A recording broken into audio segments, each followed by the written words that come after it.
The fireworks on July 4th, 2012 could not drown out the gunfire and one alarming statistic: 17 people shot in a single day, a holiday. This past week, the NYPD fatally confronted a crazed, knife-wielding man in Times Square, and a 10th New York City cop was shot. Surrender because we will get you. It's been the summer of drive-by gunfire, more than 1,000 shootings this year so far.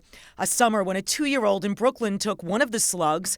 She survived, but 4-year-old Lloyd Morgan in the Bronx was not so lucky. What's fueling the gun violence now? You know, I think what's fueling it now is, I think personally, is the breakdown of the family. I think everything plays a part. The economics of it plays a part. Lack of jobs. 25 years ago this summer, Michael Zotto was a rookie cop during another summer of guns, driven largely by the crack cocaine epidemic. Ed Koch was the mayor then. When you get crime increase, you get gun increase, especially in this country. By 1988, the homicide rate stood at 1,896 dead. And the most brazen gun murder that year happened at this corner in South Jamaica, Queens. Instead I hear pow, pow, pow, pow, I hear 4 shots. Rookie police officer Edward Byrne was actually hit 5 times in the head, executed by a squad of thugs acting on orders from jailed crack enforcer Howard Pappy Mason. Mason wanted to show police and the community who was really ruling the streets. Todd was standing there laughing at the car, like they used to talk to him in the car. And the guy said, you guys in Queens getting real crazy shooting cops, right? It was unprecedented practically that people would go out and murder a police officer just to make a point. New York Times columnist Jim Dwyer now refers to the late 80s crack trade as outlaw capitalism. People were just making a lot of money and people were killing to keep that money. That was obviously my first police officer funeral. It was just massive. I looked at it in awe, and I carried it with me. That single event just really, it turned the tables on everything that we were doing. The stunning execution of police officer Edward Byrne on this street corner proved to be a turning point for a city that was bursting at the seams with crack-related gun violence.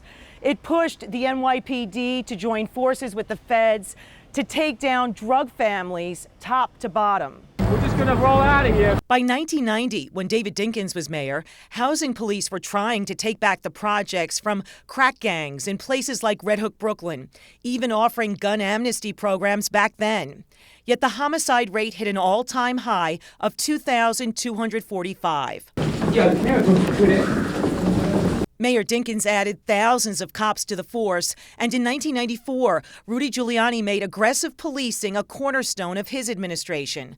By 2001, homicide and robbery rates were down by 76%, and Mayor Bloomberg's administration succeeded in keeping the murder rate way down. There's a total change in the ethic, right, of young kids. They just stopped carrying guns. But the national fascination with guns never went away, and the access to high-tech weaponry grew. Zotto, who's now retired, joined me for a discussion with 25-year-old Jennifer in South Jamaica, who grew up on the street where Edward Byrne died. Growing up, did you feel safe here? Yeah, that's my neighborhood. But Jennifer seems aware times are changing. People are just crazy, and they think they deserve what they want to get, and they're going to take it. Gloria Ramligan's home overlooks the corner where Edward Byrne died. She babysits her grandchildren and claims the summer of guns hasn't affected her. It's beautiful now. You can sit here all night. It's no problem around here. And in the park named for the late Officer Byrne in South Ozone Park, we found children bike riding and challenging themselves on the exercise bars. You know what you're doing, okay? A summer of fun for families on swings, the last place where you want to hear gunfire. I'm Mary Murphy, Pix 11 News.